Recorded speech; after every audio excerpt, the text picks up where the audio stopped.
Ang mga lihin sa likod ng bahay kubo, Pinoy Narrator Story. Sa isang malayong baryo sa gitna ng mga palayan at bundok, may isang lumang bahay kubo na matagal nang nakatayo.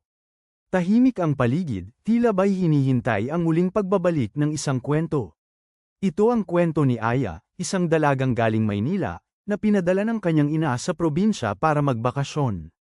Hindi niya alam, sa likod ng katahimikan ng baryo, ay may mga lihim na magbabago ng kanyang pananaw sa buhay. Ang pagdating ni Aya, mainit ang araw nang dumating si Aya sa probinsya. Bitbit ang backpack, naka-earphones, at halatang hindi komportable sa paligid. Wala siyang gana, lalo pat walang signal sa baryo. Sinalubong siya ng kanyang lolo Isko at lola Mila, parehong may ngiti sa labi, puno ng saya sa pagdating ng kanilang apo. Ngunit si Aya, bagamat magalang, ay walang sigla at tila ba nagtatampo sa kanyang ina sa pagpapadala sa kanya rito. Sa unang hapunan nila, tahimik si Aya habang kumakain ng tinola. Naroon ang init ng pagkain, ngunit malamig pa rin ang kanyang damdamin. Bahay kubo at mga alaala. Habang lumilipas ang mga araw, unti-unting nasasanay si Aya sa katahimikan ng probinsya. Gumigising siya sa tilaok ng manok, at sinasamahan si Lola Mila sa pagdidilig ng mga halaman. Dahan-daang bumababa ang pader na kanyang itinayo. Isang hapon, habang naglilinis ng silong ng bahay, napansin niya ang isang lumang ball.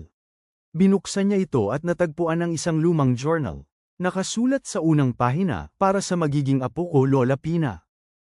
Ang lumang journal. Habang binabasa ni Aya ang journal, nadiskubre niya ang mga lihim ng kanyang Lola Pina, isang albularya, tagapayo, at ginagalang na babae sa baryo. May mga tala ng halamang gamot, dasal, at mga karanasang makapangyarihan at mapagmahal. Sa bawat pahina, mas lalo niyang naramdaman ang koneksyon sa kanyang pinagmulan. Sa huling pahina, nakasulat, "Kung nababasa mo ito, anak, baka nasa iyo rin ang aking kakayahan." Nag-iwan ito ng tanong sa puso ni Aya, may taglay din ba siyang kapangyarihan tulad ng kanyang lola?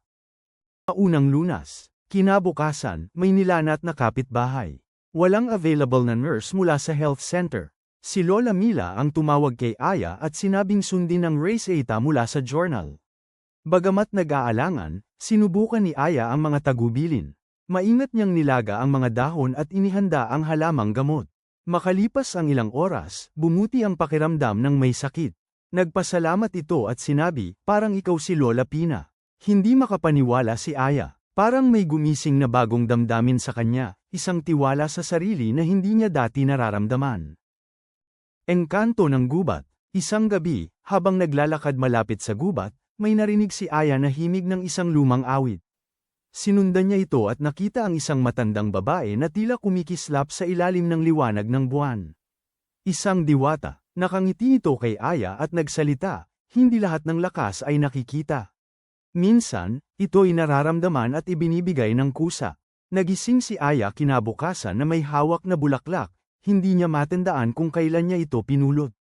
Simula noon, naging bukas siya sa pagtulong sa kapwa.